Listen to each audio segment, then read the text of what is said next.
नमस्ते बच्चों, आपका हिंदी कक्षा में स्वागत है। बच्चों, लॉकडाउन के कारण हम सब मिल नहीं पा रहे हैं, विद्यालय खुल नहीं रहा है, किंतु हमारा प्रयास हमेशा सकारात्मक होना चाहिए, क्योंकि हर चीजें अपने समय पर ही होती हैं और उसको हम रोक नहीं पाएंगे। तो आप जहां भी हैं, जैसे भी हैं, जो भी आपको संसाधन मिलता है उस संसाधन के मार्फत अपना अध्ययन जारी रखें। यहाँ पर हम लोग हिंदी पाठ्य पुस्तक का पहला पाठ, जिसका नाम है साखी और कवि का नाम है कबीरदास, को लेकर आपके सामने प्रस्तुत हैं। बच्चों, पहला जो दोहा है, ऐसी बाणी बोली मन का आपा खोय, अपना तन शीतल करे और को सुख होय। यहाँ पर शब्दों के अर्थ पर ध्यान दें तो वाणी का अर्थ होता है बोली, आपा का अर्थ होता है घमंड, तन का अर्थ होता है शरीर और का अर्थ होता है दूसरा। कबीरदास जी का मानना है कि जो कुछ भी हम बोले उसे सोच समझ करके बोलना चाहिए, क्योंकि जो लोग हैं हमारे हर एक बात को ध्यान से सुनते हैं, उसमें क्या अच्छा है क्या बुरा है। किंतु हमें जब बोलना चाहिए तो ऐसा बोलना चाहिए कि वह सत्य भी हो और मिठास से भरा हो। कभी कभी हम कुछ सत्य बोलते हैं, कड़वा हो जाता है, और सत्य तो कड़वा होता ही है तो लोगों को बुरा लगता है। लेकिन इसका अर्थ नहीं है कि कड़वे के कारण हम असत्य के मार्ग पर चलने लगे और लोग उससे गुमराह हो जाएं, तब वह हमारी चापलूसी कही जाती है। तो हमें जो बोलना है सोच समझकर बोलना है कि जिससे दूसरों के हृदय पर उसका प्रभाव पड़े, उन्हें खुशी मिले, और जब उनको खुशी मिलेगी तो हमको भी आनंद मिलेगा, क्योंकि हम अपने मकसद में सफल हो रहे हैं। दूसरा दोहा है, कस्तूरी कुंडल बसे मृग ढूंढे बनमान, ऐसे घटी घटी राम है दुनिया देखे ना। अब यहाँ पर कठिन शब्दों पर ध्यान दें। कुंडली का अर्थ होता है नाक, ढूंढे का अर्थ होता है ढूंढना, घटी का अर्थ होता है कान, राम का अर्थ होता है ईश्वर। अब यहाँ पर ध्यान दीजिए, कवि कहता है कि एक विशेष प्रकार का हिरण होता है, उसकी नाभि में कस्तूरी नामक एक औषधीय पदार्थ होता है, जिससे धीमी धीमी खुशबू निकलती रहती है। उस खुशबू को प्राप्त करने के लिए वह वन में इधर से उधर दौड़ता रहता है, जिधर से हवा आती है उधर ही जाता है, किंतु उससे वह मिल नहीं पाती। कारण क्या है? उसे अज्ञानता है कि जिस पदार्थ के लिए वह चक्कर लगा रहा है वह उसी के पास है। उसी तरह से हम में से बहुत से लोग ऐसे हैं कि ईश्वर की भक्ति प्राप्त करने के लिए, ईश्वर का दर्शन करने के लिए देश और दुनिया में इधर उधर मंदिर, मस्जिद, गुरुद्वारा एवं गिरजाघर में जाते रहते हैं, किंतु उन्हें भक्ति मिली कि नहीं, इसका उन्हें भी अनुभव नहीं है। कारण क्या है? कि उन्हें भी अज्ञानता है। ईश्वर तो कण कण में व्याप्त है। उनका मानना है कबीरदास जी का कि कण कण में व्याप्त है और दुनिया उसे नहीं देख पाती। कारण यही है कि मनुष्य में भी वह अज्ञानता भरी हुई है। तो उस अज्ञानता से बचने के लिए हमें ज्ञान का मार्ग ढूंढना चाहिए, ज्ञान प्राप्त करना चाहिए, जिससे ईश्वर का साक्षात दर्शन या ईश्वर का ज्ञान हमें प्राप्त हो। अब यहाँ पर तीसरा, चौथा और पांचवा दोहा है। दोहे इस प्रकार हैं, जब मैं था तब हरि नहीं, अब हरि है नैना, समा दिया राम बीत गया, जब दीपक देखा राम। यहाँ पर कबीरदास जी कहते हैं जब मैं था। मैं का अर्थ होता है खुद के लिए प्रयोग होता है, लेकिन यहाँ देखिए अहंकार के अर्थ में प्रयोग हुआ है। क्योंकि यहाँ पर जब हम की भावना मन में घूम जाती है कि हमने किया है, तो उस समय वह घमंड के अर्थ में आता है। तो जब मैं था तब हरि नहीं, जब तक मन में अहंकार की भावना थी, घमंड का भाव था, तब तक ईश्वर का दर्शन नहीं हो सका, ईश्वरीय ज्ञान प्राप्त नहीं हो सका। कवि कहता है सब अंधियारा मिट गया। अंधियारा अज्ञानता क्या है? अंधेरा अर्थ होता है, लेकिन अंधेरा जहां कुछ ना दिखाई दिया यानी अज्ञान है, तो उसी के सब अंधियारा मिट गया, पूरी अज्ञानता समाप्त हो गई। जब दीपक देखा, दीपक का प्रकाश मिलने पर सब कुछ दिखाई देने लगता है। तो इसलिए कह रहा है कि जब अज्ञानता समाप्त हो गई, दीपक दिखाई देने लगा, अर्थात ज्ञान हो गया, तो सारा भेदभाव मिट गया, यानी सारी अज्ञानता समाप्त हो गई। अब हम कहीं भी ईश्वर का दर्शन कर सकते हैं।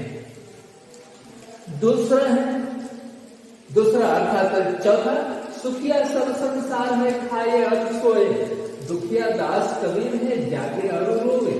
यहाँ पर खाए का अर्थ खाता और दुखिया मतलब दुखी। सुखिया सब संसार में, इस संसार के लोग बहुत ही प्रसन्न हैं। क्यों?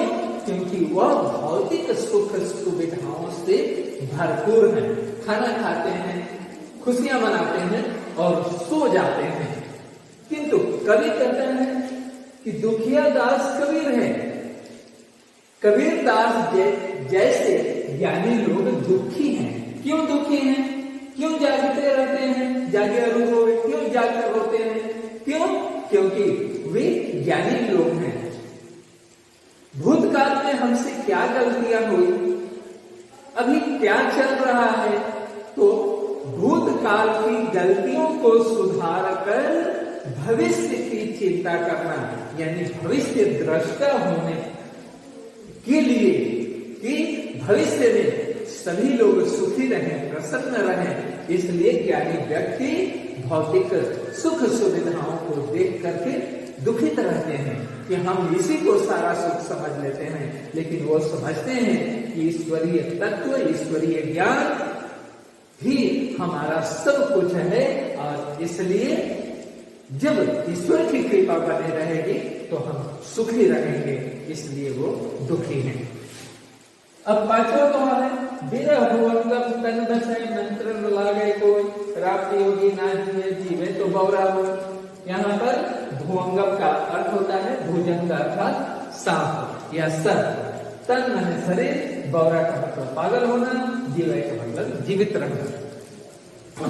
कबीर दास जी कहते हैं विरह भुवंगम तन बसे, यदि मन में ही यानी शरीर में ही सर्प निवास कर लेता है, तो उस पर कोई मंत्र काम नहीं कर लेता। कहीं नहीं करता है क्योंकि वह जाकर के अपना घर बना लिया है, सुरक्षित बैठ गया है, और इसलिए वह कोई काम है, उसके ऊपर कोई उपाय काम नहीं करता है। कुछ लोग होते हैं घर में छिप जाते हैं और हम लोग बाहर बाहर ढूंढते रहते हैं, लेकिन वो तो घर में छिपे हुए हैं, बताए भी नहीं है कि हम घर में हैं, इसलिए पता नहीं चलता।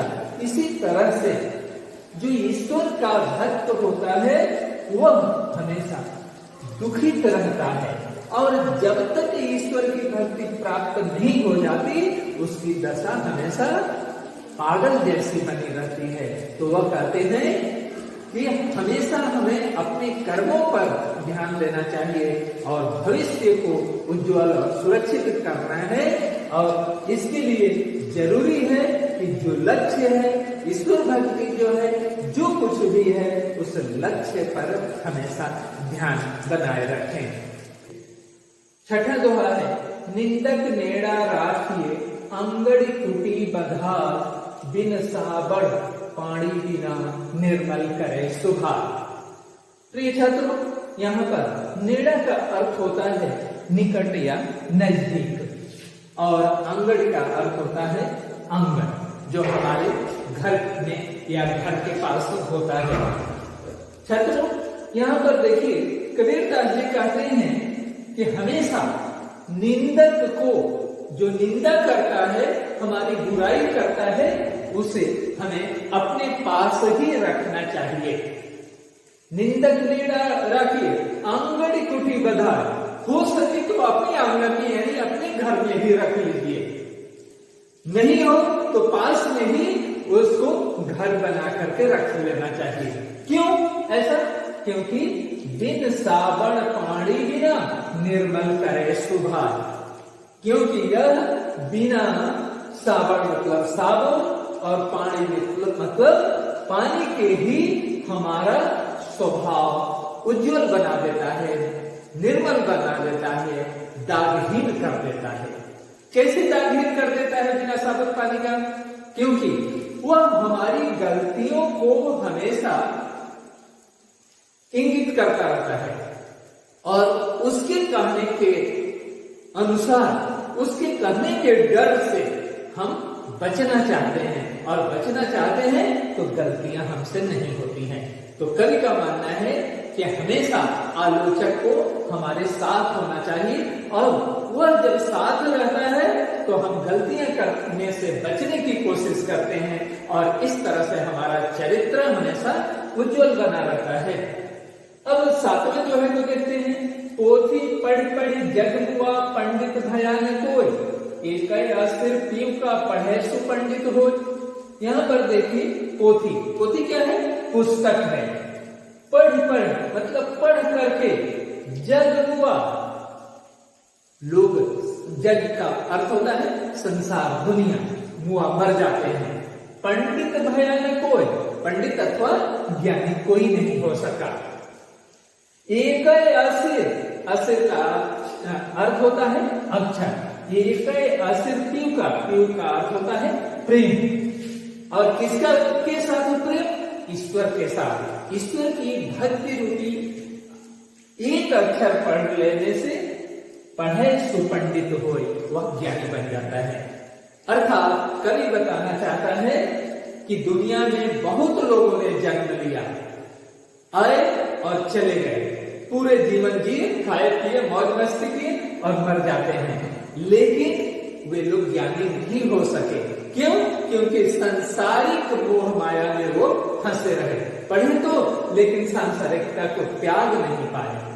लेकिन ईश्वर की भक्ति का एक शब्द, ईश्वर में प्रेम का एक शब्द जो पढ़ लेता है, वह महाज्ञानी बन जाता है। क्यों? क्योंकि उसे जब तक ज्ञान, हर चीज का पूरा ज्ञान हो जाता है, और इस तरह से वह ज्ञानी बन जाता है। अब 8वें दोहे में चलते हैं। हम घर जालिया आपना लिया पुराना हाथ, अब घर जालो ताश का जे चले हमारे साथ। प्रिय बच्चों, यहाँ पर कवि कहता है कि हम घर जालिया, जालिया का अर्थ होता है जला लेना, अपना मतलब अपना, खुद का, अपने घर को जला लिया। लिया मुराड़ा हाथ, कैसे जलाया? जलती हुई लकड़ी से, जलती हुई लकड़ी से अपने घर को जला लिया। और ये घर क्या है? अपने को, अपने शरीर है, और इसी तरह से उसको कैसे जलाया? कठिन साधना के बल पर जलाया। कवि कहता है कि हमने अपने पूरे जीवन में कठिन साधना की है, तपस्या की है, जिसकी बदौलत आज हमारा मन पवित्र हो चुका है। अब घर जालो ताश का जे चले हमारे साथ। अब मैं उनका घर जलाना चाहता हूं, ताश का, उनका, किनका?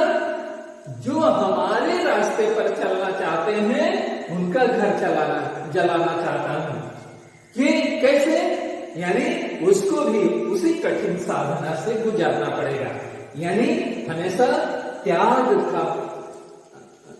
को अपनाना पड़ेगा, और उस त्याग के बदौलत, कठिन साधना के बदौलत हम अपने लक्ष्य तक पहुंच सकते हैं। लक्ष्य हमारा कुछ भी हो सकता है, लेकिन उसके लिए कठिन साधना की ध्यान देने की जरूरत होती है, और तब हम अपने घर को भी पवित्र बना सकते हैं। इस तरह से इन पूरे दोहों में कवि ने साखी के माध्यम से हमें अलग अलग उपदेश दिए हैं जो सार्थक हैं और इन्हें हम अपने जीवन में उतार सकते हैं। धन्यवाद।